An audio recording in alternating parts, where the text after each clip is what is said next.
अल्लाह ताला उन लोगों की कुर्बानियों को कबूल नहीं करता जो 3 बकरे 4 खस्सी लाए और ज़िबा करते हैं और दिखाते हैं कि देखो पहले दिन भी हमने कुर्बानी की, दूसरे दिन भी की, तीसरे दिन भी की। लोगों को दिखा रहे हैं देखो अल्लाह ने मुझे दिया तो मैं इतनी इतनी कर रहा हूं। अल्लाह कहता है मेरे बंदो 3 नहीं 30 बकरे, 30 नहीं 300 खस्सी, 300 नहीं 3000 खस्सी ज़िबा कर डालो। याद रखना तुम्हारे इन जानवरों का खून और गोश्त हमारे पास नहीं आता है। लयनालल्लाह लुहूमुहा वला दिमाउहा, तुम्हारे इन जानवरों का खून और उसका गोश्त हमारे पास नहीं पहुंचता। वलाकिन यंजुरु, अल्लाह फरमाता है वलाकिन यनालुहु तक़वा मिनकुम, ओ मेरे बंदो मैं तो तुम्हारे दिलों का तक़वा देखता हूं, तुम्हारे दिलों में कितना इखलास है, खुलूस है, वो मैं देखता हूं, तक़वा देखता हूं। लोग बयान करते हैं ना, आपने भी सुना होगा अपने इलाके में बहुत सी तकरीरें होती होंगी कुर्बानी के दिनों में, तो कहते होंगे ये हदीस लोग बड़े शौक़ से बयान करते होंगे कि कुर्बानी का कितना सवाब है, अल्लाह ताला हर एक बाल के बदले में एक नेकी देगा। मौलाना लोग बयान करते होंगे, जबकि ये हदीस सही है ही नहीं। कुर्बानी के हर बाल के बदले में एक नेकी। साहबा ने पूछा अल्लाह के रसूल अगर बाल ना हो, ऊन हो तो, जैसे भेड़ होता है, मेंढा होता है और उस पर बाल नहीं होता तो ऊन हो, तो अल्लाह के नबी ने फरमाया हर ऊन के एक एक रेशे के बदले में एक एक नेकी। यह हदीस ही नहीं सही। आप खुद बताइए, मैं गरीब हूं लेकिन एक खस्सी करने की ताकत है मेरे पास, मैं ले आया। मौलाना मुजीबुर रहमान साहब बहुत अमीर हैं, पैसे वाले हैं, ये 4 बकरे लाए। अब मेरे बकरे में, मेरे खस्सी में बाल, अगर एक आइडिया बता रहा हूं, मान लीजिए 2 लाख बाल हैं, तो हमें नेकी कितनी मिल रही है? 2 लाख। और मुजीबुर रहमान साहब के 4 बकरे हैं, इनके चारों बकरों में बाल हो गए 8 लाख, तो इनको 8 लाख नेकी मिल रही है। ये अकल में भी नहीं आती ये बात। बाल की कोई चीज है ही नहीं। हमारे यहां खुलूस है, हम अल्लाह के लिए कर रहे हैं, इसलिए एक ही की ताकत एक कर रहे हैं। मुजीबुर रहमान साहब लोगों को दिखाने के लिए कर रहे हैं, देखो 4 कर रहे हैं। तो अब 8 लाख बाल के बदले में 8 लाख नेकी तो छोड़ो, एक नेकी नहीं मिलेगी, क्योंकि तुम्हारी नीयत खराब है। तुम लोगों को दिखाने के लिए कर रहे हो, अल्लाह के लिए नहीं। कदगन लगा दिया, यहीं पर रुकावट जारी कर दी। सुनो, कुर्बानी करने से पहले इतना याद रखना, कर रहे हो खुलूस है कि नहीं, याद रखना। लयनालल्लाह लुहूमुहा वला दिमाउहा वलाकिन यनालुहु तक़वा मिनकुम, तुम जो कुर्बानी कर रहे हो उसका गोश्त अल्लाह के पास नहीं जाता, उसका खून भी अल्लाह के पास नहीं जाता, अल्लाह के पास तो सिर्फ तक़वा जाता है। तुम किस तक़वे से, तुम किस नीयत से कुर्बानी कर रहे हो, अल्लाह नीयत को देखता है, नीयत।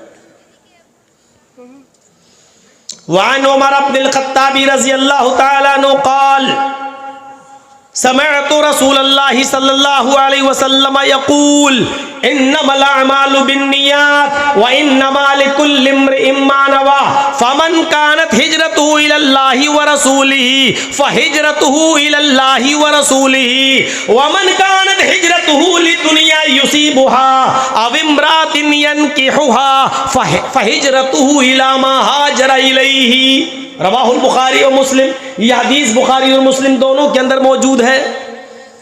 हजरत उमर फारूक रज़ियल्लाहु ताला अन्हु फरमाते हैं कि मैंने अल्लाह के नबी से सुना, अल्लाह के नबी फरमाते हैं इन्नमल अअमालु बिन्नियात, तुम जो भी अमल करते हो तुम्हारे सारे अमलों का दारो मदार नियत पर है। तुम जो भी अमल करते हो उन अमलों का डिपेंड आपकी नियत पर है। है। नीयत अच्छी तो अमल कबूल, नीयत बेकार तो अमल बेकार। नीयतों पर डिपेंड है। और किसका?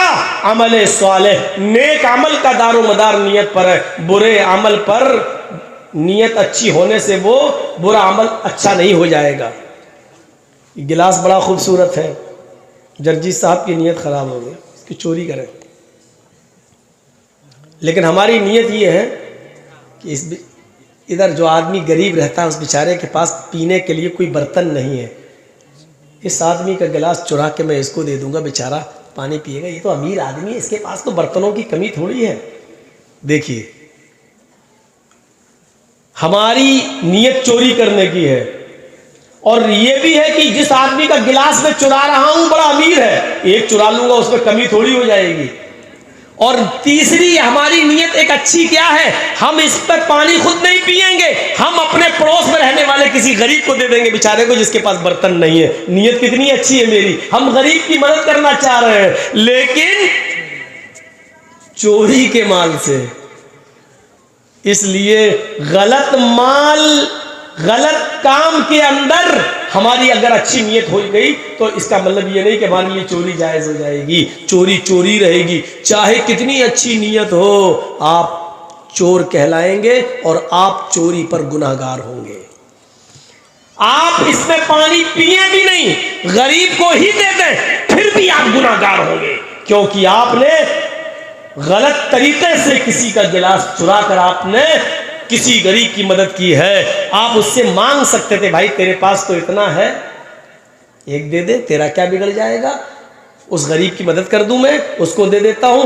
आप मांग सकते थे, लेकिन आपने मांगा नहीं, आपने चोरी की, इसलिए ये काम गलत है, आपको गुनाह पड़ेगा। गरीब की मदद करने के बावजूद भी गुनाह पड़ेगा। मुजीबुर रहमान साहब की जेब से 1 लाख रुपए चुरा के हम पड़ोस की मदद कर देते हैं, बेचारा अपनी लड़की की शादी कर देगा। हमने 1 रुपया भी नहीं लिया, उस गरीब ने लड़की की शादी भी कर दी, लेकिन हम ठंडी सांस ले रहे हैं, चलो बेचारे की ये गरीब लड़की का घर बस गया। लेकिन ऐसा करने से हमें सवाब नहीं मिलेगा, क्योंकि हमने गलत काम किया है, इसलिए हम इसके गुनाहगार होंगे। इसलिए अल्लाह के नबी ने फरमाया है, सहाबियों तुम हिजरत करके मक्के से मदीना जा रहे हो, नीयतें अपनी साफ रखना। फमन कानत हिजरतु इलल्लाहि व रसूली, जिसकी हिजरत अल्लाह और उसके रसूल के लिए होगी, हिजरतुहु इलल्लाहि व रसूल, तो उसकी हिजरत अल्लाह और उसके रसूल ही के लिए मानी जाएगी। लेकिन आए मक्के के लोगों, मदीने में अंसारियों की लड़कियां बड़ी खूबसूरत है, हसीनो जमील है। मदीने में अंसारियों की लड़कियां बड़ी खूबसूरत है और हसीनो जमील है। तुम लोगों में से बहुत से लोग हो सकता है इस नीयत से मदीना हिजरत करने जा रहे हो कि हम वहां जाएंगे और मदीने की अंसारियों की लड़कियों से हम निकाह कर लेंगे, या मदीने के अंसारी बड़े मालदार हैं, हमारी वो मदद करेंगे, जिसके पास 2 घर होंगे वो 1 घर दे देगा, जिसके पास 2 खेत होंगे वो 1 खेत दे देगा, जिसके पास 2 जानवर होंगे भेड़ बकरी वो 1 हमें दे देगा।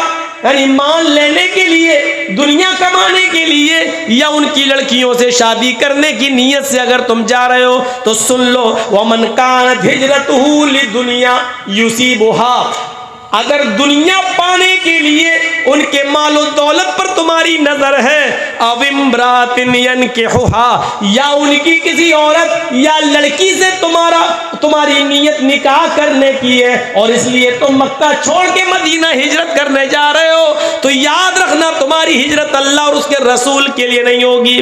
फहिजरतुहु इला मा हाजरा इलैहि, बस जिस चीज की तुमने नियत की है तुम्हें वही मिलेगा। यानी लड़की तुम्हें मिल जाएगी, मालो दौलत तुम्हें मिल जाएगा, लेकिन तुम्हारी हिजरत अल्लाह और उसके रसूल के लिए नहीं मानी जाएगी। क्लियर कर दिया, साफ कर दिया। बुखारी शरीफ जब आप खोलोगे, पन्ना उल्टोगे, तो आपको सबसे पहले यही हदीस मिलेगी बुखारी शरीफ के अंदर। पहली हदीस, जानते हो इमाम बुखारी ने पहली हदीस क्यों नकल की है बुखारी के अंदर? ये इमाम बुखारी की अकल को दाद देना पड़ेगी, क्योंकि आप जो बुखारी पढ़ने जा रहे हो, 7000 हदीसों का मुताला करने जा रहे हो, इसमें नमाज, रोज़े, हज, ज़कात, लेन देन, कारोबार, बिजनेस, जन्नत जहन्नम हर चीज़ के मामलात हैं, लेकिन इन तमाम मामलात को पढ़ने से पहले तुम अपनी नीयत सही कर लो, क्योंकि आगे का मामला सब नीयत पर डिपेंड है, नीयत पर डिपेंड है।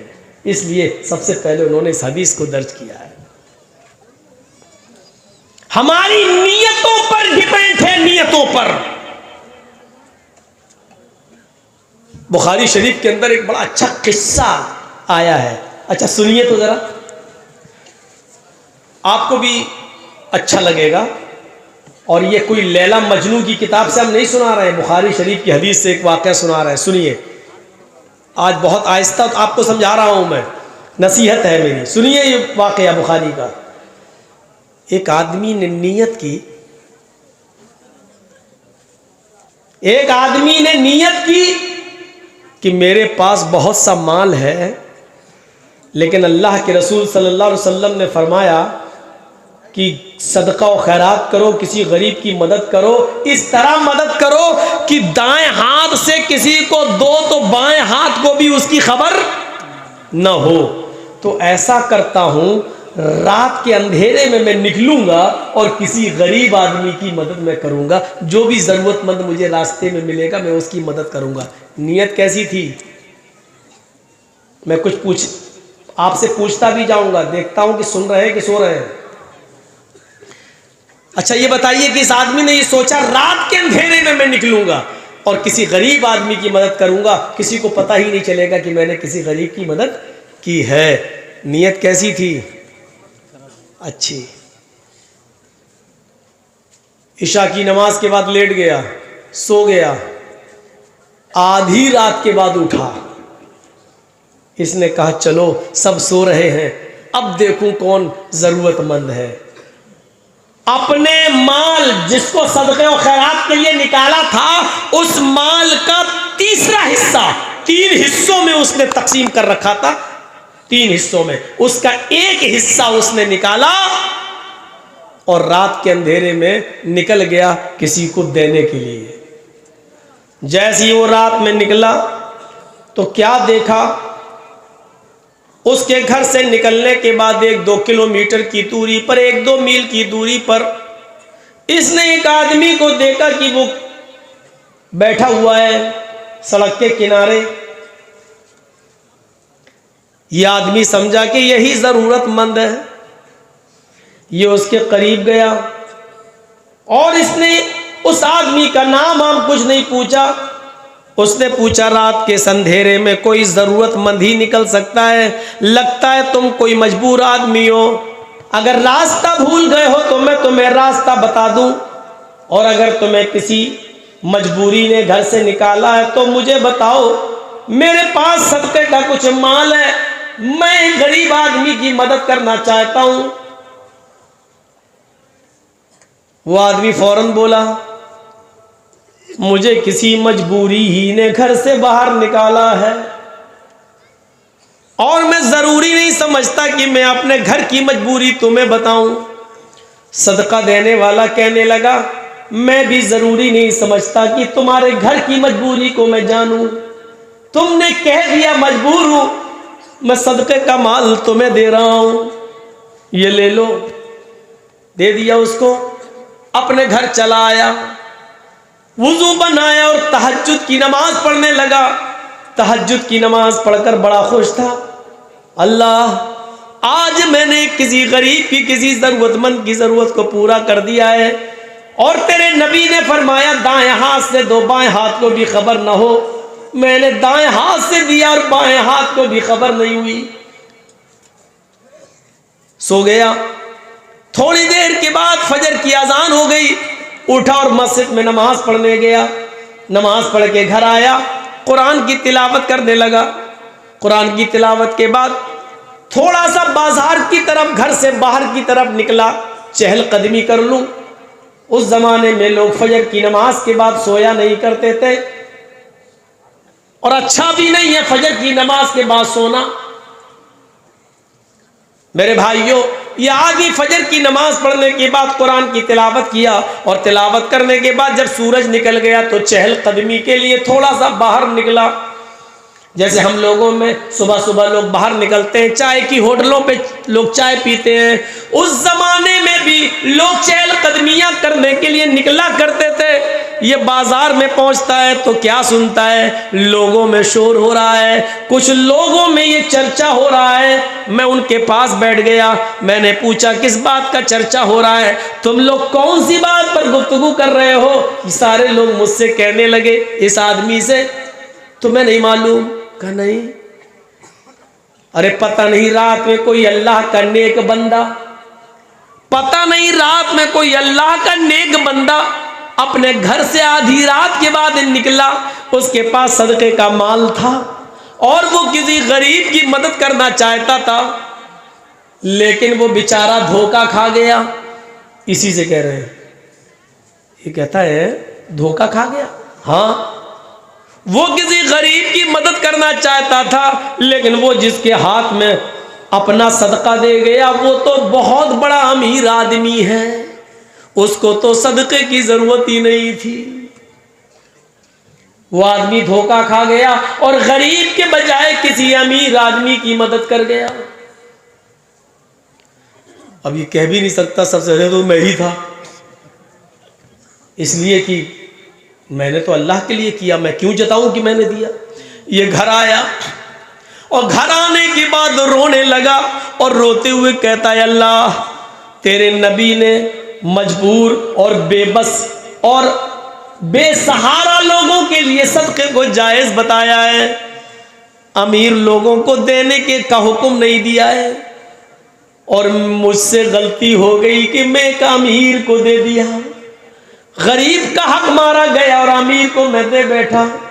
लेकिन आय अल्लाह, तू मेरी गिरफ्त मत करना, तू मेरी पकड़ मत करना, क्योंकि तू अच्छी तरह जानता है कि मेरी नीयत अमीर आदमी को देने की नहीं थी, किसी गरीब को देने की थी। नीयत देखिए, पढ़ लीजिए चाहे कितनी नमाज है, और जुमे के दिन पूरे हफ्ते गायब रहो, जुमे के दिन पहुंच जाओ पहली सफ में।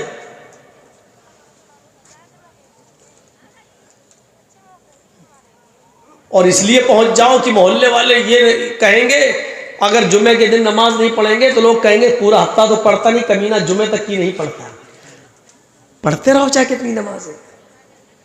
ये जितने भी काम हो रहे हैं, हमारे 10 साल के बच्चे ने रोजा रखा, इफ्तार पार्टी हो रही है, रिश्तेदारों को बुलाया जा रहा है, क्या हुआ मेरे बच्चे ने रोजा रखा। अबे तेरे बाप की हदीस है, तेरा बच्चा रोजा रखे तो सबको बुला। कहां से लाया ये सारे ड्रामे तू?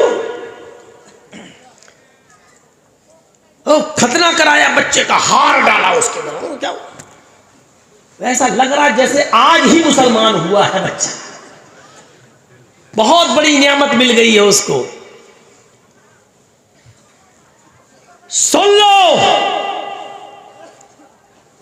इस तरीके के खाने चाहे रमजान के रोजे रखने की खुशी ही में क्यों ना हो, मेरे बच्चे ने रोजा रख लिया, आज मेरे बच्चे ने कलाम पाक खत्म कर लिया, कुरान शरीफ पूरा कर लिया, बुलाओ खुशी में, सबको बुलाया जा रहा है, खाना लो, क्या किस खुशी में? बच्चे ने कलाम पाक खत्म कर लिया।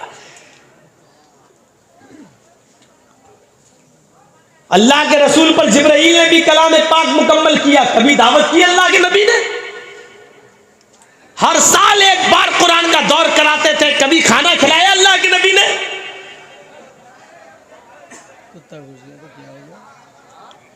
खामोशी के साथ भैया भगा दो, कोई आया हो तो। कोई रिश्वतखोर होगा, उसका जन्म हुआ होगा कुत्ते होते का, खामोशी से भगा दो। ये सब खाने सही नहीं है। हाजी साहब हज करके आए, सबको बुला लिया मोहल्ले में, क्या हुआ? खाना, किस खुशी में, क्या हुआ? हाजी साहब का दूसरा निकाह हुआ क्या? कहा नहीं। हक पागल, एक इस उम्र में दूसरा शादी करेंगे? नहीं। तो क्या हुआ? हज करके आए इसलिए खाना खिला रहे हैं। अबू बकर सिद्दीक ने हज किया, कोई खाना नहीं। हजरत उमर फारूक ने हज किया, कोई खाना नहीं। उस्मान गनी ने हज किया, कोई खाना नहीं। हजरत अली ने हज किया, कोई खाना नहीं। अल्लाह के नबी ने हज किया, कोई खाना नहीं। 1,44,000 सहाबा ने हज किया, कोई खाना नहीं। ये हमारा हाजी इतना मुबारक हो गया, हज करके आया, खाना खिलाएगा। शरीयत ने सिर्फ 2 खाने बताए हैं जायज बस, और उसको सुन्नत करार दिया है। 2 खाने, एक खाना जिसको हम वलीमा कहते हैं शादी के बाद, बीवी की रुखसती के बाद, और मियाँ और बीवी हस्बैंड और वाइफ की तन्हाई में मुलाकात करने के बाद जो खाना खिलाया जाता है।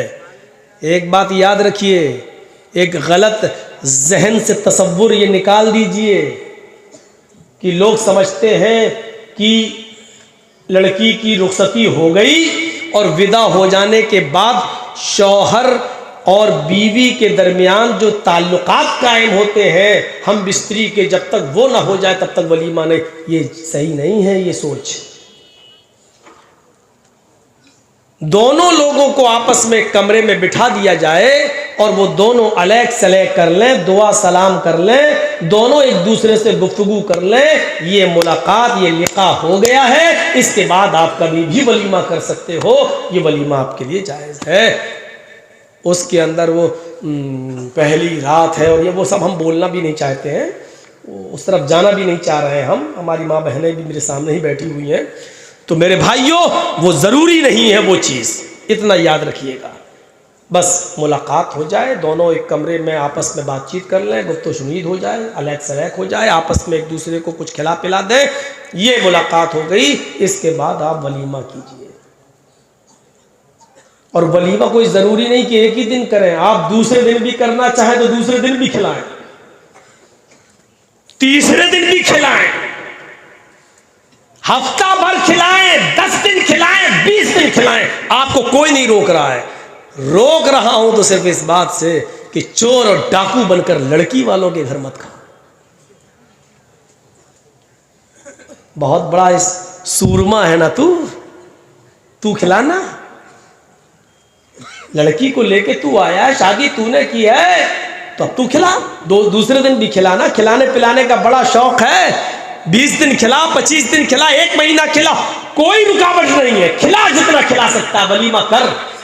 लेकिन धौंस लड़की वाले को मत देखो, इतने बाराती आएंगे, इनकी खिदमत करना पड़ेगी। और भीख मांगने की स्टाइल जानते हो कैसे? देखो, दहेज का सामान देने में, हम हिंदी बोल रहे हैं वरना उर्दू में जहेज कहते हैं। जहेज का सामान में अगर 1-2 आइटम कम हो जाएं तो चलेगा, लेकिन मेरे मेहमानों के साथ उनकी खातिर मदारात में कमी नहीं होनी चाहिए। इसका मतलब जानते हो वो क्या कहना चाह रहा है? मेरे मेहमानों की खातिर मदारात में कमी नहीं होनी चाहिए। इसका मतलब वो ये कह रहा है बीफ नहीं चलेगा। वो बंद जुमलों में कह रहा है या तो खस्सी या देसी मुर्गा। अगर बीफ खिला दिया तो जिंदगी भर तेरी लड़की को ताने दे दे के हम घर में मार डालेंगे। इसको कहते हैं इंटरनेशनल भिखारी। इसको कहते हैं,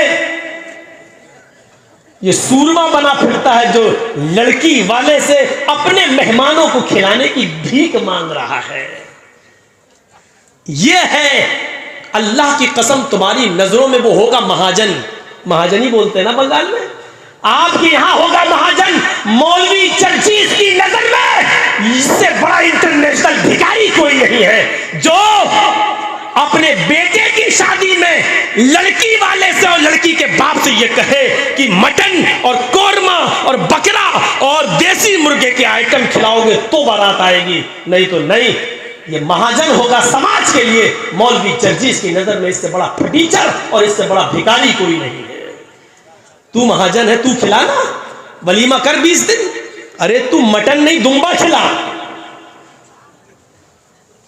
और दुम्बा छोड़, दिल्ली की शालीमार होटल से लेग पीस मंगा और खिला, वहां से इंटरनेशनल खाने मंगा और खिला। तुझे कोई नहीं रोक रहा है, लेकिन लड़की वाले पर बोझ नहीं डाल सकते हो तुम। बात घूम गई। कहाँ से पलटी मेरी बात, मैं भी भूल गया। कहाँ से घूमी? नियत पे तो चल ही रहा था, लेकिन घूमी कहाँ से? हाँ? खाने के बाद क्या जायज़ है?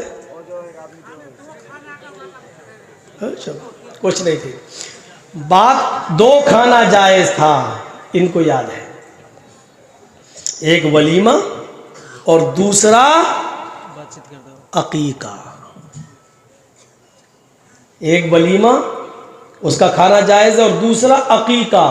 जब बच्चा 7 दिन का हो जाए, 7 दिन का, याद रखिएगा।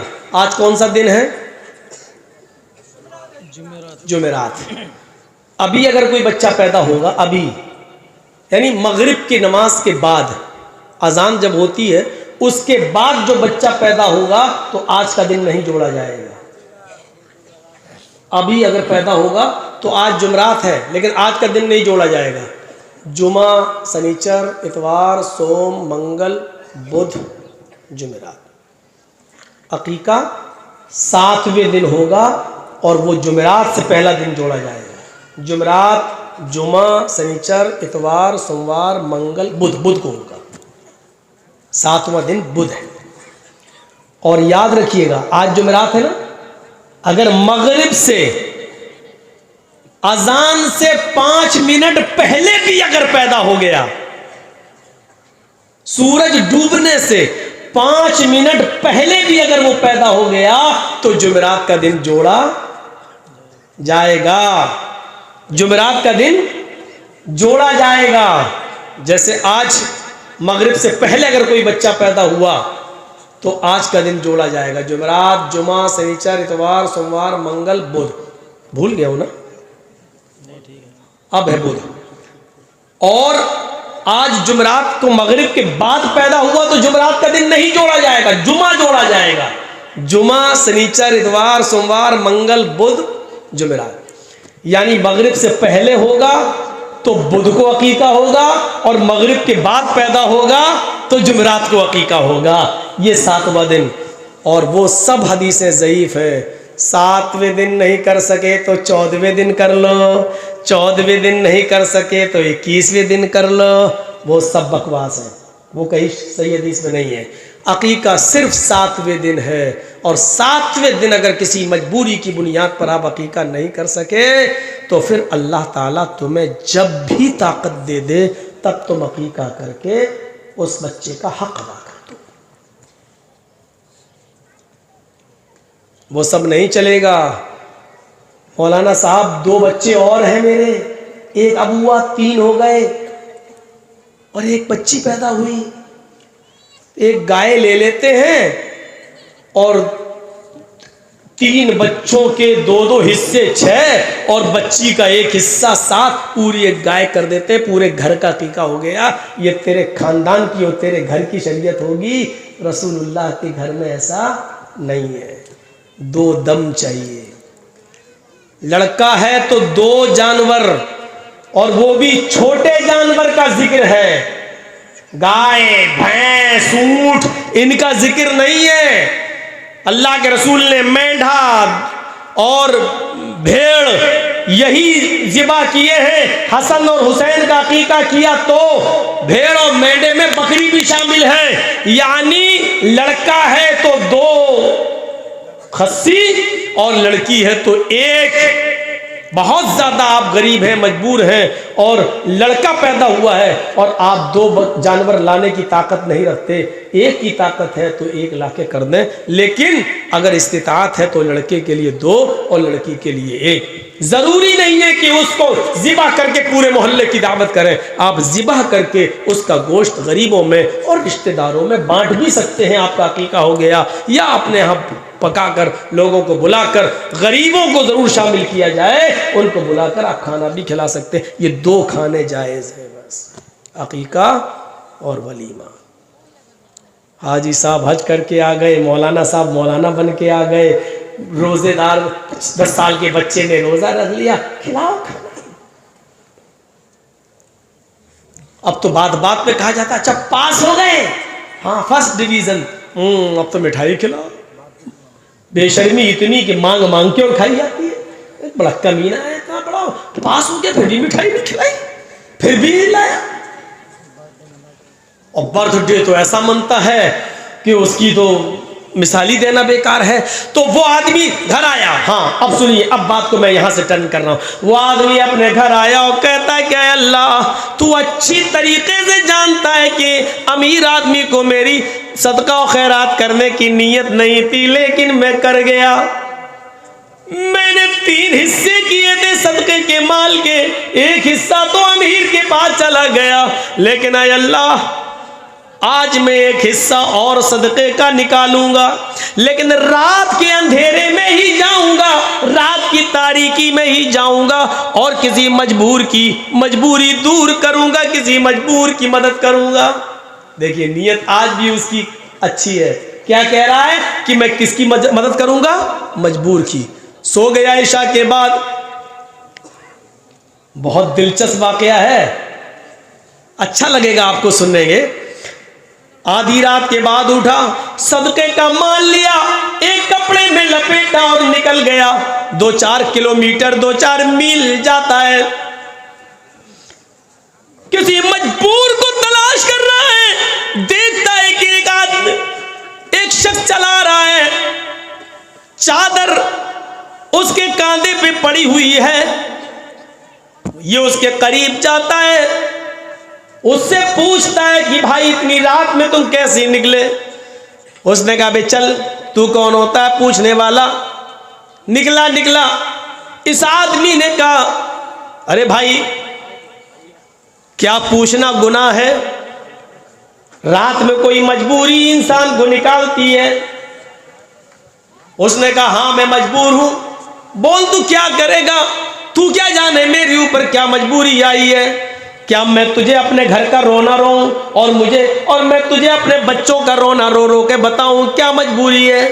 इस आदमी ने कहा नहीं भाई मैं तुमसे ये कहाँ सुनना चाहता हूं, बस ये जानने की कोशिश कर रहा हूं कि वाकई तुम मजबूर हो या नहीं। उसने कहा हाँ मैं मजबूर हूं। इस आदमी ने कहा बस ये लो मेरे पास कुछ माल है, इसको अपने पास रखो और अपने घर पर जाओ और खर्च करो, इसलिए कि तुम एक मजबूर इंसान हो। ये देके चला आया, वजू बनाया, तहज्जुद की नमाज पढ़ी और पढ़ने के बाद बड़ा खुश, आय अल्लाह आज तो वाकई मैंने किसी मजबूर इंसान की मजबूरी दूर की है। आय अल्लाह तू मेरी इस नेकी को कबूल कर लेना।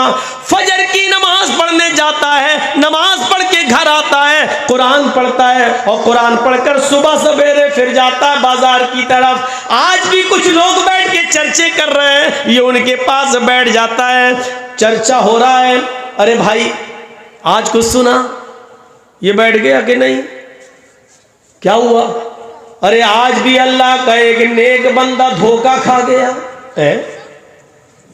आज क्या हुआ? अरे आज तो बेचारा इतना बड़ा चकमा खा गया।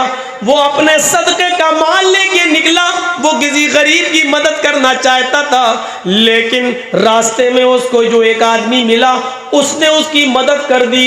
वो तो चोर था, उसका तो रात में रोजाना निकलने का मामूल था, बस्ती बस्ती बदल बदल कर वो चोरियां किया करता था। उस आदमी को आज इसने इतना माल दे दिया कि अब तो वो कई महीने चोरी नहीं करेगा। आज तो उसने चोर की मदद कर दी, पता नहीं अल्लाह का वो नेक बंदा बेचारा क्यों बार बार धोखा खा रहा है।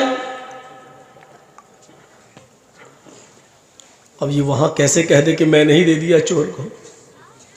घर आया, कहता है अल्लाह तेरे नबी ने चोर को भी सदका देने से मना किया है और आज मेरे हाथों से चोर की मदद कर दी गई, लेकिन तू अच्छी तरीके से जानता है मेरी नीयत ये नहीं थी कि मैं चोर को दूं, मेरी नीयत तो किसी गरीबी की मदद करने की थी। मैं आपको नीयत पर ला रहा हूं बार बार, मेरी नीयत गरीब की मदद करने की थी, चोर की नहीं। लेकिन धोखा हो गया, गलती हो गई और धोखे से ये माल चोर के पास चला गया। कोई बात नहीं, आय अल्लाह मुझे इस पर गुनाह मत देना, इस पर गिरफ्त मत करना, एक हिस्सा और रह गया माल का, आज की रात मैं निकलूंगा, आय अल्लाह तू मेरी मदद करना, आज ये माल किसी मजबूर इंसान को पहुंचा देना। इशा की नमाज पढ़ के सो गया। आधी रात के बाद उठा, फिर दुआ करता, अल्लाह आज तो किसी अच्छे आदमी के पास चला जाए, किसी गरीब के पास चला जाए। निकलता है 4-5 मील दूर, लेकिन आज वो एक औरत को देखता है। ये उस औरत के करीब गया, उस औरत ने जल्दी से अपना चेहरा छिपा लिया। कौन हो? इसने पूछा, तुम कौन हो? कहा तुम्हें शर्म नहीं आती? तुम एक रात की तारीकी में एक औरत के पास आकर पूछते हो। इसने कहा, इतनी रात के अंदर तुम्हें शर्म नहीं आती कि तुम रात के अंधेरे में निकली हुई हो और अकेले तुम निकली हुई हो? वो औरत कहती है, हाँ हाँ, रात की तारीकी में, रात के अंधेरे में तो कोई मजबूर औरत ही निकल सकती है, अकेले कौन निकलेगा? तुम मेरी मजबूरी क्या जानो? उसने कहा, क्या मजबूरी है? अरे जाओ ना, मैं अपनी मजबूरी तुम्हें नहीं बता सकती कि मैं कितनी मजबूर हूं। उसने कहा, मेरी बहन कोई बात नहीं, अगर बताना नहीं चाहती हो, शेयर नहीं करना चाहती हो तो मत करो, मैं तुम्हारे घर के हालात को जानना भी नहीं चाहता, लेकिन तुम यकीनन गरीब और मिस्कीन लगती हो और यकीनन तुम मुझे मजबूर लगती हो, इसलिए कि औरत जात रात के इतने अंधेरे में अकेले क्यों निकलेगी? वाकई तुम्हें किसी मजबूरी ने निकाला होगा। उसने कहा, तुमने बिल्कुल सही समझा। इसने कहा, लो ये मेरे पास कुछ माल है, मैं किसी गरीब की मदद करना चाहता था और आज तुम मिल गई हो, लिहाजा ये माल मैं तुम्हें दे रहा हूं। उसने कहा, अल्लाह तुम्हारा भला करे। ये माल लेकर चली गई और ये अपने घर आया, तहज्जुद की नमाज पढ़ता है और कहता है, हाय अल्लाह 2 दिन तो मैं धोखा खा गया, एक दिन अमीर को देकर, एक दिन चोर को देकर, लेकिन आज कोई मर्द नहीं मिला। आज एक बेबस और बेसहारा औरत के लिए मैं सहारा बन गया और मैंने आज उसकी मदद की। अल्लाह तू इसको कबूल फरमा ले।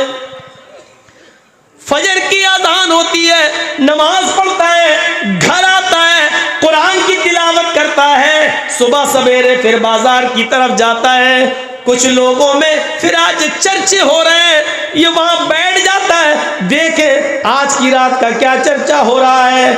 ये बैठा, लोगों ने कहा, इसने ही पूछा कि कल की रात का कोई चर्चा है, कोई जिक्र है? सब खिलखिलाकर हंसने लगे।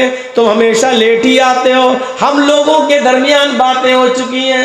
कहा, मुझे भी तो बताओ कि कोई हादसा हुआ है कल? हाँ, बड़ा हादसा हो गया। कहा, क्या हुआ? कि आज भी अल्लाह का एक नेक बंदा अपना माल लेकर निकला, वो किसी गरीब की मदद करना चाहता था, लेकिन आज भी वो धोखा खा गया। क्यों? आज भी उसने किसी चोर की मदद कर दी क्या? अरे नहीं, आज तो उसने एक औरत की मदद की है। अच्छा, वो गरीब नहीं थी? अरे नहीं नहीं, आज ही धोखा खा गया और उस औरत को पहचान नहीं पाया। वो औरत कोई गरीब नहीं थी, कोई नेक नहीं थी, वो तो बदचलन औरत थी। उसका तो काम ही है रात में निकलना और अपना जिस्म बेचना और कमाना। वो तो एक फाहिशा और बदचलन औरत थी और यह आदमी एक तवाइफ को एक बदचलन औरत को सदका दे आया। सारा माल खत्म और 3 दिन से धोखा खा रहा है। और ये वाकया बुखारी के अंदर है। ये घर आया, कहता, अल्लाह अगर तुम मुझे सवाब न दे तो अजाब भी मत देना। आए मेरे परवरदिगार, अमीर को सदका देना जायज नहीं, लेकिन मैं दे बैठा। चोर की मदद करना जायज नहीं, लेकिन मैं कर बैठा। जानिया और बदचलन औरत को भी सदका और खैरात देना जायज नहीं, लेकिन मैं दे बैठा। लेकिन मैं क्या करूं? तेरे नबी का फरमान है, चुपके से दो, दाएं हाथ से दो कि बाएं हाथ को भी खबर ना हो। मैं इसलिए बार बार जाता था। लेकिन क्या करूं, अब तो मेरे पास कुछ नहीं बचा है। अरे अल्लाह, सदका और खैरात का सारा माल तकसीम हो गया है, अब मैं कुछ नहीं दे सकता। लेकिन आए अल्लाह, अगर तू मुझे सवाब न दे तो इन गलत जगहों पर पैसा या सदका खैरात करने का अजाब भी मत देना।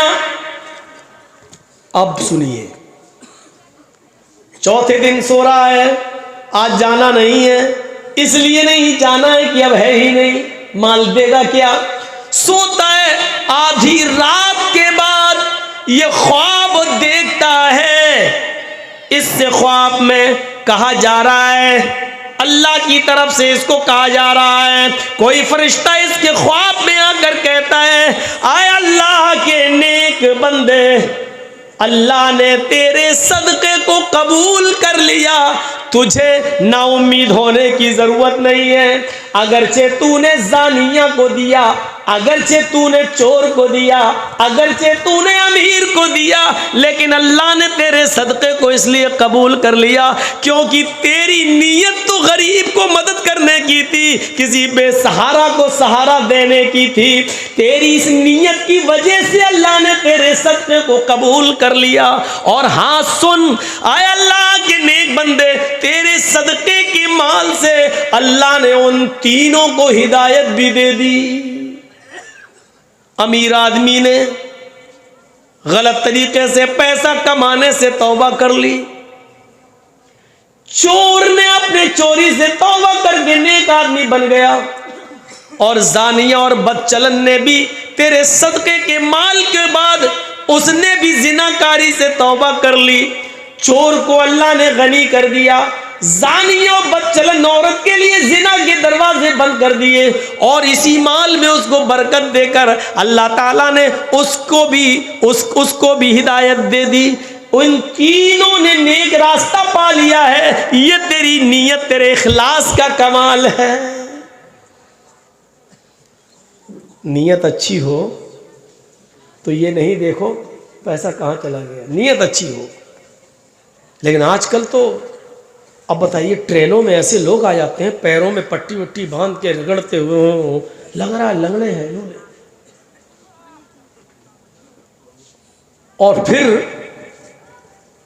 पुलिस वाले ने एक को देखा, वो जानता था, वे क्या कर रहा तुम, इतनी जल्दी भागा बोर्ड के कि हम जैसे हल्के फुल्के लोग क्या भाग पाएंगे, वो इतनी तेज चलती हुई ट्रेन से कूद के भागा। हमने ये क्या था, ये तो ऐसा लग रहा था जैसे अपाहिज हो, चल ही नहीं पा रहा था ऐसे। और पुलिस वाला उसको जानता था कि ये जीआरपी में जो लोग रहते हैं ट्रेनों में, जिनकी ड्यूटी, एक आया कहते अब तो भागा जल्दी से जोड़ के, और हल्की हल्की ट्रेन चल रही थी, कूद गया और भागता चला गया। और पूरे कोच के लोग, हम लोग हंस रहे हैं, ये क्या था यार, ये तो गजब हो गया। ऐसा लो, ऐसे लोग भी, अब कैसे एतबार किया जाए, किसके ऊपर भरोसा किया जाए और किसको सदका और खैरात किया जाए। नियतों का कमाल होता है। इन्नल्लाह ला यनज़ुरु इला अजसामिकुम वला इला सुवरिकुम वलाकिन यनज़ुरु इला क़ुलूबिकुम। मुस्लिम शरीफ और बुखारी के अल्फाज पर गौर करो। अल्लाह के नबी ने फरमा दिया, अल्लाह तुम्हारे जिस्मों की तरफ नहीं देखता, अल्लाह तुम्हारी शक्लों की तरफ नहीं देखता। तुम्हारे जिस्म की तरफ नहीं देखता, कितने बड़े बॉडी बिल्डर हो, खली की तरह बॉडी है कि नहीं, सलमान खान की तरह बॉडी है कि नहीं।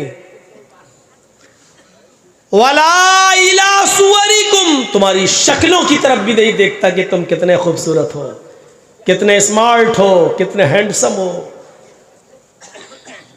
अल्लाह तुम्हारी शक्लों की तरफ भी नहीं देखता, उसको नहीं मतलब तुम्हारी बॉडी कैसी, तुम्हारी शक्लें कैसी। वलाकिन यनज़ुरु इला क़ुलूबिकुम, अल्लाह तुम्हारे दिलों की तरफ देखता है कि तुम्हारे दिल कैसे हैं। वो काले कलूटे बिलाल, जिनके बारे में बुखारी की हदीस के अल्फाज है, कल हुमा, कोयला फिर भी कुछ चमक होती है, कोयले में फिर भी कुछ सफेदपन होगा, लेकिन बिलाल कोयले से ज्यादा काले, होंठे मोट, ये मोटे होंठ और काला रंग और कोयले से ज्यादा काला। लेकिन अल्लाह के नबी फरमाते हैं, आए बिलाल, ऐसा कौन सा अमल करते हो कि मैंने तुम्हें जन्नत, जब मुझे दिखाई दी तो मैंने जन्नत के अंदर तुम्हारे जूतों की आवाज सुनी। यानी अल्लाह ने मुझे बता दिया, बिलाल से मैं इतनी मोहब्बत करता हूं कि बिलाल को जन्नत देकर रहूंगा। हजरत बिलाल कहते हैं, है अल्लाह के रसूल, ज्यादा अमल तो मैं नहीं करता, लेकिन बस मेरा एक अमल ऐसा है, वो ये है कि मैं बगैर वुजू के कभी नहीं रहता। जब भी मेरा वुजू टूटता है मैं फौरन वुजू बना लेता हूँ और 2 4 6 8 रकात मैं नफिल नमाज ज़रूर पढ़ लेता हूँ। क़ज़ाए हाजत गया, पेशाब व पायखाना किया, फौरन मैंने वुजू बनाया। मैं बगैर वुजू के नहीं रहता हूँ। जब भी वुजू टूटता है तो फौरन वुजू बनाकर मैं 2 रकात 4 रकात नफिल ज़रूर पढ़ लेता हूँ। अल्लाह के नबी कहते हैं, बिलाल, यही वो नेक अमल है जिसने तुम्हें तमाम सहाबा से मुमताज कर दिया है, तमाम सहाबा से आगे बढ़ा दिया है। इतना कहना था, उस मस्जिद में बड़े बड़े अमीर, बड़े बड़े महाजन, बड़े बड़े साहूकार, बड़े बड़े चौधरी और सरमायाकार और पैसे वाले लोग बैठे हुए थे। चीख पड़े, अरे बिलाल, तुम्हारी शादी नहीं हुई है, ओ बिलाल तुम्हें एक नेक लड़की की जरूरत है, आए बिलाल तुम निकाह करना चाहते हो, आओ, आए बिलाल आओ मेरे घर चलो, मेरी चांद जैसी खूबसूरत बेटी है, आओ मेरे घर चलो, पानी लेकर वो तुम्हारे सामने आएगी, एक नजर तुम मेरी बेटी पे डाल लो, उसका चेहरा देख लो, उसके हाथ की हथेली देख लो। आए बिलाल, अगर मेरी बेटी तुम्हें पसंद आ जाए तो मैं अपनी बेटी का निकाह तुम्हारे साथ करने को तैयार हूं। आए बिलाल, अल्लाह के रसूल ने तुम्हें जन्नती कहा है, अगर तुम्हारे साथ मेरी बेटी ब्याह दी जाए, तुम्हारे साथ मैं अपनी बेटी का निकाह कर दूं, तो मेरी बेटी भी तुम्हारी सोहबत में नेक अमल करने वाली हो जाएगी और वो भी जन्नत की हकदार हो जाएगी। और दीनदार लड़के से शादी करने की वजह से शायद अल्लाह मेरी भी बख्शिश कर दे, अल्लाह मेरी भी मग़फ़िरत फरमा दे। मेरे भाइयों, जैसे अल्लाह के नबी ने ये कहा कि बिलाल, मैंने तुम्हारे जूतों की आवाज़ जन्नत में सुनी है, सहाबा ने ये नहीं देखा बिलाल के होंठ कितने मोटे हैं, उनके गाल कितने काले हैं, उनका चेहरा कितना बड़ा है, उनकी आंखें कैसी हैं, फिर इस पर नजर नहीं डाली। बड़े बड़े अमीर सहाबा ने अपनी लड़कियों की पेशकश कर दी। आए बिलाल, इन्होंने पहले कह दिया है, पहले इनकी बेटी देख लो, अगर पसंद आ जाए तो कर लो और अगर ना आए तो मेरे घर आओ। आए बिलाल, एक नजर मेरी बेटी पर भी डाल लो। आए बिलाल, अगर मेरी बेटी तुम्हें पसंद आ जाए तो मैं भी निकाह करने के लिए तैयार हूं। मेरे भाइयों, दीनदारी को मयार बनाया गया, दीनदारी को मयार बनाया गया, दीनदारी को मेरे भाइयों कसौटी बनाया गया है। वहां शक्ल सूरतों को नहीं देखा गया। कहा, इन्नल्लाह ला यंजुरु इला सामिकुम वला इला सुवरिकुम, अल्लाह तुम्हारी शक्लें नहीं देखता, अल्लाह तुम्हारे जिस्मों को, शरीर को नहीं देखता, अल्लाह तो तुम्हारे तकवे को देखता, तुम्हारे दिलों को देखता है। ये बिलाल थे, ये बिलाल। मेरे भाइयों, इसी तरीके से एक अंसारी लड़की की तरफ एक सहाबी को भेजा गया। कहा, अल्लाह के नबी ने, जाओ, तुम्हारी शादी नहीं हुई है। कहा, नहीं, तुम फला फला घर पे जाओ, वहां एक अंसारी की लड़की रहती है, एक नजर उसको देख लो और उसके घर वालों से कह देना कि अल्लाह के रसूल सल्लल्लाहु अलैहि वसल्लम ने तुम्हें अपनी बेटी का निकाह मेरे साथ करने के लिए कहा है, जाओ तुम्हारा निकाह हो जाएगा। ये आदमी जाते हैं, ये सहाबे रसूल जाते हैं, दरवाजे को दस्तक देते हैं, घर के अंदर कोई मर्द नहीं है, वही लड़की जिसको देखने के लिए भेजा गया है घर में अकेली है, दरवाजे की ओर से सवाल करती है, तुम तो मोबाइल चलाने में शर्माती नहीं हो, तुम तो मैसेंजर और व्हाट्सएप चलाने में शर्म हया नहीं महसूस यूज करती हो, तुम तो फेसबुक चला रही हो, तुम तो रास्तों में मोबाइल पर बात करती हुई चली जाना, तुम्हारे लिए कोई शर्म हया की बात ना रही। वो औरत थी, लड़की थी, नबी अकरम ने उसको देखने के लिए भेजा था। सहाबी रसूल उसी के घर को, दरवाजे को दस्तक देते हैं, अंदर से आवाज आती है, कौन? इन्होंने अपना नाम बताया, मैं कहने लगे, अंदर से आवाज आती है, मेरे अब्बू नहीं है, मेरी अम्मी नहीं है, मैं घर में अकेली हूं, इसलिए मैं तुम्हें अंदर आने की इजाजत नहीं दे सकती। लेकिन ये तो बताओ तुम्हें आना कैसे हुआ, किस मकसद से आए हो? कहने लगे, ये सहाबी रसूल अल्लाह के नबी सल्लल्लाहु अलैहि वसल्लम ने तुम्हारे बाप के पास मुझे ये पैगाम देकर भेजा है कि उनकी एक बेटी है। कहा मैं ही उनकी बेटी हूं। कहा मुझे अल्लाह के नबी ने इसलिए भेजा है कि मैं उनकी बेटी को एक नजर देख लूं, और इसलिए भेजा है कि मैं तुम्हारे बाप से ये कहूं कि अल्लाह के रसूल ने तुम्हें अपनी बेटी का निकाह मेरे साथ करने का हुक्म दिया है। उस बेटी ने, घर के अंदर से आवाज आती है, तुम्हें कसम है उस रब की इज्जत और जलाल की जिसके हाथ में मेरी जान है और तुम्हारी जान है, अगर तुम्हें जनाब मोहम्मद रसूलुल्लाह ने हुक्म देकर भेजा है और ये कहा है कि इस घर में एक लड़की है, उसको देख लो, तो मैं अपने घर के दरवाजे खोल देती हूं और दरवाजे पर खड़ी होकर सिर्फ अपनी शक्ल तुम्हें दिखा देती हूं। तुम एक नजर मुझे देख लो और फिर जो काम तुम्हें मेरे बाप से कहना है, नबी का फरमान सुनाना है, वो सुना देना, मैं दरवाजा बंद कर दूंगी। उसने कहा, आयल फला के बाप की बेटी, मैं कसम खाकर कहता हूं अल्लाह के इज्जत जलाल की कि अल्लाह के नबी ने मुझे तुम्हें देखने के लिए भेजा है। उसने दरवाजा खोल दिया, नीचे निगाह कर ली, एक नजर देखने के लिए उसने अपना चेहरा उठा लिया, क्योंकि लड़की भी एक नजर लड़के को देख सकती है।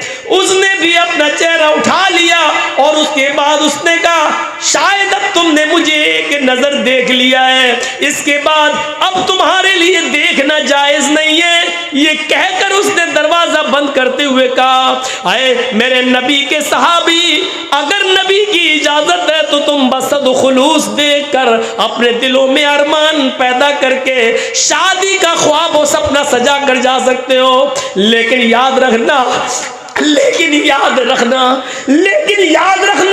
अगर अल्लाह के नबी के हुक्म के बगैर तुम आए हो और नबी की हुक्म के बिना तुमने मुझे देखा है, तो काबे के रब की कसम क़यामत के दिन मैं तुम्हारा दामन पकड़ूंगी। यहाँ तुमने मुझे देखा है, इसका हिसाब व किताब कल मैं क़यामत के दिन तुमसे लूंगी। ये कहकर उसने अपना दरवाजा बंद कर दिया। मेरे प्यारे साथियों, कल तक नबी के हुक्म के बाद वो अपना दरवाजा खोलकर सिर्फ अपना चेहरा दिखाकर दरवाजा बंद कर देती थी और जाते जाते ये कह देती थी कि अगर ये नबी का हुक्म नहीं और तुमने कोई प्लानिंग करके मुझे देखने की कोशिश की तो इसका फैसला कल क़यामत के दिन होगा। मेरी बहनों, आज इस जमाने में कौन सी उम्मीदें तुमसे लगाई जाए, आज क्या कहा जाए, आज के दौर में कौन है जो ये कह सके कि अगर तुम्हें अल्लाह के रसूल के हुक्म से देख रहे हो तो ठीक, वरना ऐसे देख रहे हो तो क़यामत के दिन हमारा हिसाब व किताब तुमसे क़यामत के दिन होगा। क्या ये जबान है तुम्हारे पास कहने की? नहीं है। तुम तो एक ऑर्डर पर व्हाट्सएप पर अपना फोटो भेज देती हो, तुम तो मिलने के लिए एक्सिबिशन, नुमाइश, यहाँ तक के जलसों के अंदर भी छुप छुपा कर मिलने के वादे मोबाइलों पे कर लेती हो। मेरी बहनों, क़यामत के दिन हम क्या जवाब देंगे? क्या हमें मरना नहीं है? क्या हमें अल्लाह के सामने नहीं आना है? क्या हिसाब व किताब हमें नहीं देना है? क्या जिंदगी भर हमें इसी दुनिया में रहना है? क्या हमने ये सोच रखा है? हम गौर तो करें, क्या हम इस दुनिया में हमेशा हमेश के लिए आए हैं? हम अपना हिसाब व किताब के खुद जिम्मेदार हैं। क़यामत के दिन हर इंसान को अपना अपना हिसाब व किताब देना होगा। ला तज़िरु वाज़िरतुन विज़रा उख़रा, क़यामत के दिन कोई दूसरे का बोझ नहीं उठाएगा, सब अपना अपना बोझ उठाएंगे। इस जुमले पर गौर करो, अगर अल्लाह के रसूल की इजाजत है तो ठीक, वरना याद रखना मेरी शक्ल, मेरा चेहरा, मेरी आंख, मेरे होंठ, मेरे गाल, मेरी पेशानी, मेरे सर के बाल तुम्हारे लिए देखना हराम है, और क़यामत के दिन मैं तुमसे इसका हिसाब लूंगी, तुम्हारा गरीबान पकड़ूंगी। मेरे भाइयों, अपने होने वाले शौहर के सामने, जिसके लिए तुम हलाल होने जा रही हो और जिसके लिए पूरी जिंदगी तुम उसकी जिंदगी बनने जा रही हो, शादी से पहले उसको भी एक नज़र के बाद दोबारा देखना जायज़ नहीं है। तो औरों के सामने हमारा आना जाना, बैठना, बात करना, गप्पे शप्पे करना और वादे करना और होटलों में बैठ के चाय पीना, ये कहाँ से जायज़ हो जाएगा? इतनी सी अक्ल अगर हमें आ जाए तो हम समझ लें, जिसके साथ मेरा रिश्ता हो रहा है और जिसको मैं एक नजर देखने जा रहा हूं कि ये मेरी बीवी बनेगी जिंदगी भर के लिए, उस लड़की के लिए भी जायज नहीं है कि एक नजर मुझे देखने के बाद और मैं उसको एक नजर देखने के बाद फिर शादी तक उसको देखूं। जब दोबारा उसको देखने की इजाजत नहीं है, उसको जो मेरी बीवी बनने जा रही है, उसको जो मेरा शौहर बनने जा रहा है, तो फिर गैरों के सामने आने की इजाजत कैसे हो सकती है? इतनी सी बात अगर हम समझ लें तो सब मामला खत्म। अल्लाह शक्ल और सूरतों को नहीं देखता। याद है आपको, वो जंगल में जा रहा था, अपना घर का असासा और सामान लाद कर ऊंट पर, घर खाली कर दिया, जा रहा, दूसरी जगह शिफ्ट होना है, जंगल से गुजर रहा था, थक गया बेचारा। देखिए, थक गया बेचारा, और थक गया तो सोचने लगा कि ये दरख्त, ये पेड़ आ गया, ट्री, इस पेड़ के नीचे थोड़ा सा मैं आराम कर लूं। दो दरख्त थे, थोड़ी थोड़ी दूरी पर उसने ऊंट से उतरकर रस्सी से बांध दिया दरख्त से ऊंट को बिठा दिया, ऊंट पर सामान लदा हुआ है। और इधर आकर, अरब के लोग बड़े सीधे साधे होते थे, ऐसे पगड़ी उतारी, गमछा पगड़ी वगड़ी बांधे रहते थे, अमामा ऐसे उतारा सर से और उसको बिछाया और लेट गए। बादिया नशीन लोग थे, जंगलों में जिंदगी गुजारने वाले, भेड़ बकरियां चराने वाली कौम। तो वो लेट गया, थका हुआ था, सो गया। अचानक आँख खुल गई। हम लोग भी जब ट्रेनों में सफ़र करते हैं ना, तो रात में कभी आँख खुल जाए तो सबसे पहले देखते हैं अटैची है कि नहीं, कोई ले तो नहीं गया। कभी कभी जूता भी देखना पड़ता है, क्योंकि चोरों को तो जूते से भी मतलब नहीं है। 100 का ना सही 10 का बिकेगा, 10 ही काफ़ी हमारे लिए, कम से कम एक सिगरेट तो आ जाएगी। तो बार बार देखना पड़ता है। आँख खुली तो सबसे पहले सामान की तरफ, ऐसे ही इसकी आँख खुली तो ऊँट को देखा, ऊँट गायब।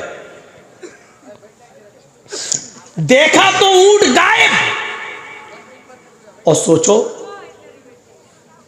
कितनी तकलीफ हुई होगी।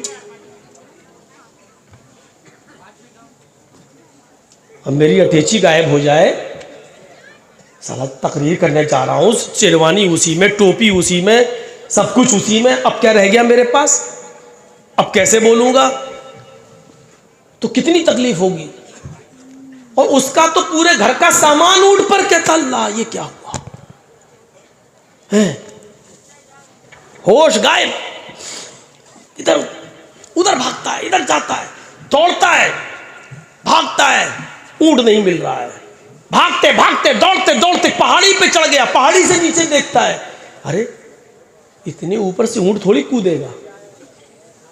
भागते हुए झाड़ी में गया, पूरे जंगल में ढूंढा, ऊंट नहीं मिला। थाने भी नहीं थे कि रिपोर्ट लिखवा दूं।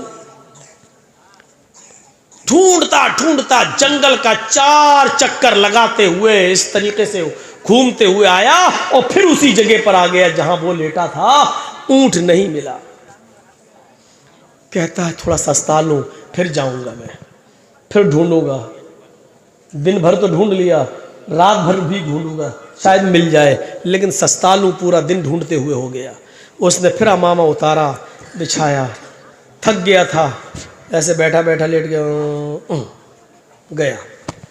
सो गया, आंख लग गई। फिर अचानक आंख खुली, फिर उसी पेड़ को देखता है जहां से ऊंट गायब हुआ। बिल्कुल यही अंदाज देखा उसने उसी पेड़ को जहां से ऊंट गायब हुआ। ऊंट तो ये बंधा हुआ है, उसी पेड़ से बंधा हुआ है। भाग, अब क्या हुआ, खोल के देखे कुछ। हम लोगों को जब अटैची गायब हो जाए, मिल जाए तो खोल के देखेंगे कोई चीज गायब तो नहीं। वो गया ऊंट पर, देखता है सब सामान, जितना कपड़ा मौजूद, बर्तन मौजूद, मिट्टी के प्याले मौजूद, जो गल्ला लादा था वो मौजूद, सारा सामान ऊंट पर मौजूद। या अल्लाह, पूरा जंगल ढूंढा, ऊंट नहीं मिला और अपने आप यहां आ गया और बंध भी गया। इसी पेड़ से बंधा हुआ है ये ऊंट, ऐसा कैसे हो गया? मैंने तलाश किया पूरा जंगल, झाड़ी झाड़ी, पहाड़ी पहाड़ी, लेकिन ऊंट नहीं मिला। और जब थक कर बैठ गया और आंख लग गई, जब आंख खुली तो देखा ऊंट अपनी मर्जी से उसी पेड़ से बंधा हुआ है जहां से गायब। सामान देखा तो सामान अपनी असली पोजीशन में मौजूद। खुशी का ठिकाना नहीं रहा। नजरें आसमान की तरफ डाली, चीख पड़ा, अल्लाहुम्मा अंता अब्दी वाना रब्बुक। उल्टा जुमला बोल गया। यही बुखारी शरीफ के हदीस के अल्फाज हैं। उसने ऊंट को बंधा हुआ देखा, चीख पड़ा कि अल्लाह, वाकई मान गया तेरी कुदरत को, वाकई मान गया तेरे कमाल को, वाकई मान गया तेरे चमत्कार को। पूरा जंगल मैंने तलाश किया, कहीं मुझे ऊंट नहीं मिला। इतनी मेहनत की लेकिन मुझे कहीं ऊंट न मिला और थक कर बैठ गया तो अपने आप आ गया। ये तेरी कुदरत है, ये तेरा चमत्कार है, ये ऊंट आ गया मेरा। आय अल्लाह, वाकई तू मेरा बंदा है और मैं तेरा खुदा। समझ गए ना क्या बोल गया वो? अल्लाहुम्मा अंता अब्दी, अरबी में वो बोल गया वाकई तेरी कुदरत, मान गया तुझे आज, वाकई अल्लाहुम्मा अंता अब्दी, वाकई तू मेरा बंदा है, वाना रब्बुक, और मैं तेरा रब हूं। उल्टा कहना ये चाह रहा था कि वाकई मैं तेरा बंदा हूं और तू मेरा रब, लेकिन खुशी में होश ठिकाने नहीं है, जमीन पर पैर नहीं है। पूरा दिन ऊंट गायब रहा और अचानक मिल जाए तो कितना खुश, इतना खुश के मारे खुशी को मैं उसको दिखाई, उसको समझ में नहीं आ रहा है कि उसकी जबान से क्या निकल गया। क्या कह रहा है? वाकई तू मेरा बंदा है और मैं तेरा रब हूं, मैं तेरा खुदा। अल्लाह के नबी फरमाते हैं जब अल्लाह ने उसकी जबान से ये जुमले निकलते हुए सुने, फज़हिक, मुस्कुरा दिया अल्लाह, हंस दिया अल्लाह। अल्लाह को तो गुस्सा आना चाहिए था, कमीना अपने आप को मेरा खुदा, मेरा अपना खुदा बना रहा है, मैं तेरा बंदा हूं, तू है क्या मेरे आगे? तो गुस्सा आना चाहिए था, लेकिन उसके मुंह से निकलने वाले जुमले को सुना अल्लाह ने तो मुस्कुरा दिया, हंस दिया। अल्लाह के नबी फरमाते हैं कि अल्लाह ने कोई इंतकाम नहीं लिया, बदला नहीं लिया, उसको गुनाह भी नहीं लिखवाया, इसलिए क्योंकि वो जानता है मेरे बंदे ने ये अल्फाज दिल से नहीं कहे, खुशी में उसकी जबान से निकल गए, उसकी नीयत ये नहीं थी। फिर नीयत पर आ गया ना, उसकी नीयत ये नहीं थी, नीयत यही थी, वो कहना यही चाह रहा था कि वाकई तू मेरा रब है और मैं तेरा बंदा, लेकिन मारे खुशी के वो क्या कह गया? वाकई तू मेरा बंदा है और मैं तेरा खुदा। हालांकि ये जुमले इतने बुरे हैं, अगर इनके बुरेपन पर गौर किया जाए, इन जुमलों के खतरनाकी पर गौर किया जाए, तो ये जुमले इतने खतरनाक हैं कि फिरौन ने भी इतने बुरे जुमले नहीं बोले। फिरौन ने भी लोगों से कहा था अना रब्बुकुमुल आला, तुम हमें अपना रब कहो, मैं तुम्हारा रब हूं। फिरौन पूरी जिंदगी भर लोगों को अपनी खुदाई की तरफ बुलाता था और ये कहता था कि कहो मैं तुम्हारा रब हूं, मैं तुम्हारा रब। लेकिन फिरौन ने कभी जिंदगी में अपने रब से, अल्लाह से ये नहीं कहा कि मैं तेरा भी रब हूं। फिरौन रात में अल्लाह से तौबा करता था, अल्लाह रब तो तू ही है मेरा, लेकिन लोगों की नज़रों में मुझे बड़ा बनने का शौक़ है, इसलिए मैं थोड़ा सा बड़ा बन जाता हूँ, तू इस पर मेरी गिरफ्त ना करना।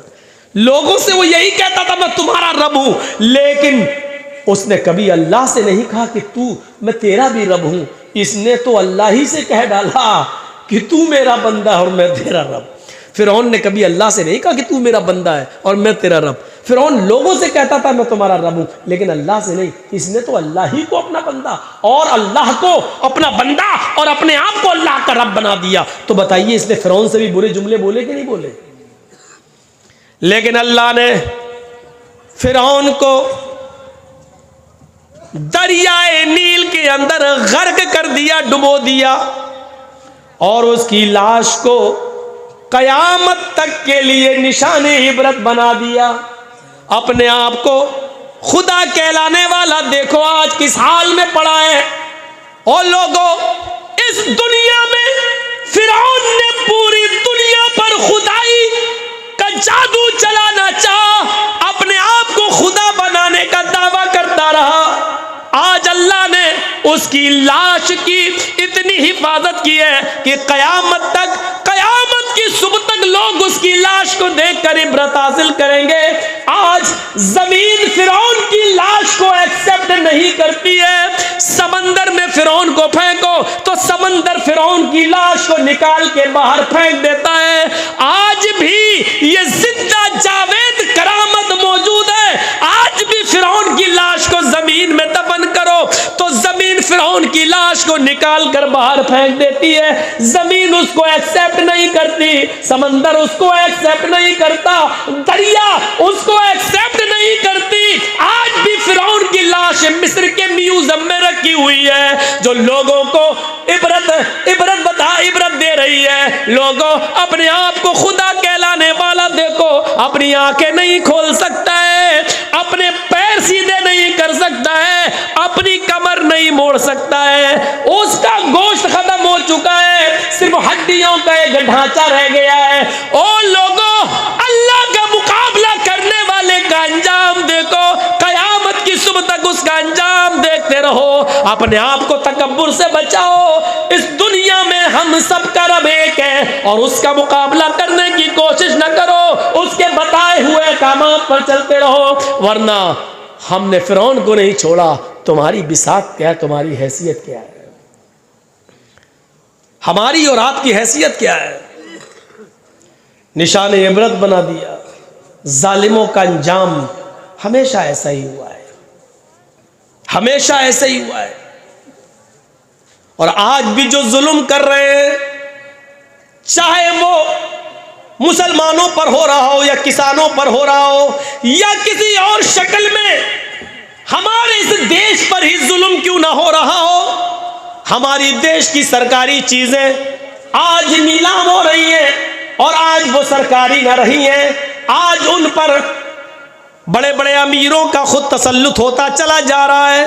हमारा मुल्क, हमारा देश बिकता जा रहा है। ये देश पर भी जुल्म, और जो जालिम इन तमाम मजालिम को ढा रहा है, इन तमाम जुल्मों को ढा रहा है, उसका अंजाम भी कारून और फिरौन से कम नहीं होगा। ये आने वाली हिस्ट्री बताएगी, ये आने वाला, मेरी भाइयों, तारीख बताएगी, आने वाला कल्चर, आने वाली तहजीब देखेगी कि जिस तरह हज्जाज का नाम, हिटलर का नाम जालिमों में लिखा जाता है और नमरूद का नाम इतिहास में जालिमों में लिखा गया है, इसी तरीके से जुल्म सितम करने वाले भारत पर और भारतवासियों पर और देश के नागरिकों पर और खुद इस देश पर जुल्म करने वालों का इतिहास में कोई अच्छा नाम नहीं लिखा जाएगा। हमारी नहीं, हम अपनी जिंदगी में उनका इतिहास न पढ़ सके, लेकिन हमारी आने वाली नस्लें, हमारी रीढ़ की हड्डी के नुत्फे से पैदा होने वाली औलादें और उन औलादों की औलादें याद रखेंगी इस जुल्म जुल्म इस जालिम का नाम हिस्ट्री में कैसा आएगा, उसको किस नाम से याद किया जाएगा, ये आने वाला वक्त बताएगा। क्योंकि तारीख अपने आप को दोहराती है, इतिहास अपने आप को दोहराता है। जालिमों को कहीं पनाह नहीं मिली, 2 गज जमीन भी न मिली कुएं यार में। मेरे भाइयों, ऐसे लोगों के मरने के बाद लोग थूक कर कहते हैं कि अच्छा हुआ आज एक जालिम से छुटकारा मिला। इसीलिए अल्लाह ताला ने हमारे नबी मोहम्मद रसूलुल्लाह को इस दुनिया में भेजा तो सबसे पहले जुल्म के खिलाफ आवाज उठाने के लिए भेजा और फरमाया अल्लाह के नबी ने उनसुर अखाका जालिमन औ मजलूमन, और लोगों अपने भाई की मदद करो, चाहे वो जालिम हो या मजलूम, चाहे वो जालिम हो या मजलूम। साहबा ने कहा अल्लाह के रसूल मजलूम की मदद तो करना चाहिए लेकिन जालिम की नहीं, जालिम की मदद क्यों करूं? तो अल्लाह के नबी फरमाते जालिम की मदद ये है उसको अपने भाई पर जुल्म करने से रोक दो, जालिम को जुल्म न करने दो और मजलूम पर जुल्म न होने दो, जालिम को जुल्म से रोक दो, ये जालिम की मदद है।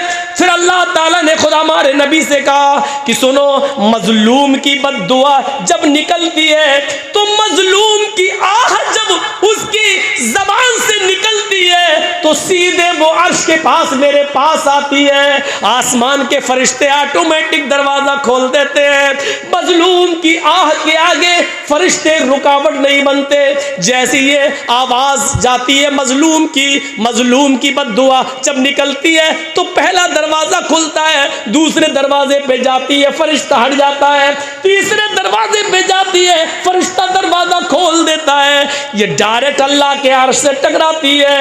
अल्लाह के नबी फरमाते हैं कि अल्लाह ने फरमाया इत्तक़ी दावतल मज़लूम फ़इन्नहा बैनी व बैनकुम हिजाब, मेरे और उसके दरमियान कोई हिजाब नहीं है, मजलूम की बद्दुआ से बचो, मेरे और उसके दरमियान कोई पर्दा नहीं है, वो डायरेक्ट मेरे पास आती है और जिसका कोई नहीं होता फिर उसका मैं होता हूं।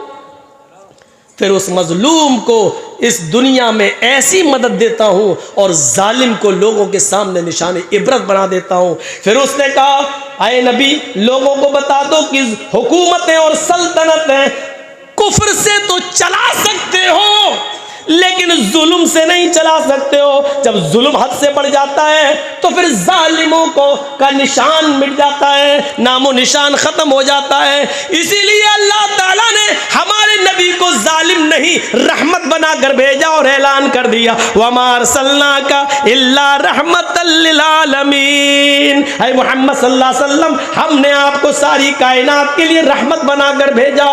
फिर ऐसी रहमत कि अल्लाह के रसूल जंगल में लेटरिन के लिए जा रहे हैं और आपका पानी का बर्तन अबू सईद खुदरी पकड़े हुए हैं, एक सहाबी रसूल। थोड़ी दूर जंगल में जाने के बाद अबू सईद खुदरी ने कहा अय अल्लाह के रसूल जंगल आ गया है, ये दरख्त बने हुए झाड़ियां आप यहाँ चले जाइए और लेटरिन कराइए। पानी का बर्तन अल्लाह के नबी ने ले लिया, अल्लाह के रसूल क़ज़ाए हाजत के लिए चले गए। अबू दाऊद के सफ़हात पर यह मंजर देखा जा सकता है, अल्लाह के नबी लेटरिन के लिए झाड़ियों में चले गए और अबू सईद खुदरी एक पेड़ के नीचे बैठ गए कि अल्लाह के नबी आएंगे तो साथ में हम चले जाएंगे घर।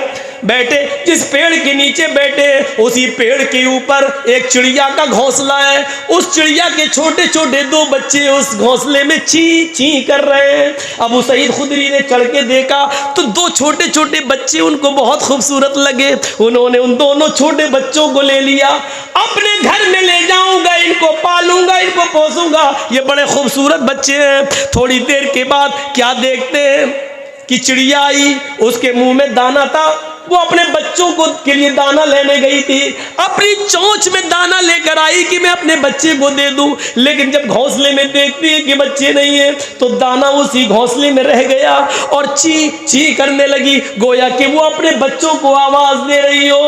उसने कान लगाया तो उसको ची ची की आवाज नीचे ही सुनाई दी। चिड़िया ने देख लिया कि एक आदमी है और उसके हाथ में 2 छोटे छोटे बच्चे हैं, वो नीचे उतरती है, अबू सईद खुदरी के सर पर मारती जाती है और ऊपर उड़ जाती है। फिर अबू सईद खुदरी उन बच्चों को देखते हैं, फिर वो चिड़िया नीचे आती है और अबू सईद खुदरी के सर पे पर मार के भाग जाती है, गोया कि वो ये कह रही है कि मेरे बच्चों को मेरे हवाले कर दो, मुझे मेरे बच्चे चाहिए। इतने में अल्लाह के रसूल लैट्रीन से फारिग होकर आ रहे हैं। आपने देखा चिड़िया अबू सईद खुदरी के सर पे मुंडला रही है और अबू सईद खुदरी के हाथ में 2 बच्चे हैं।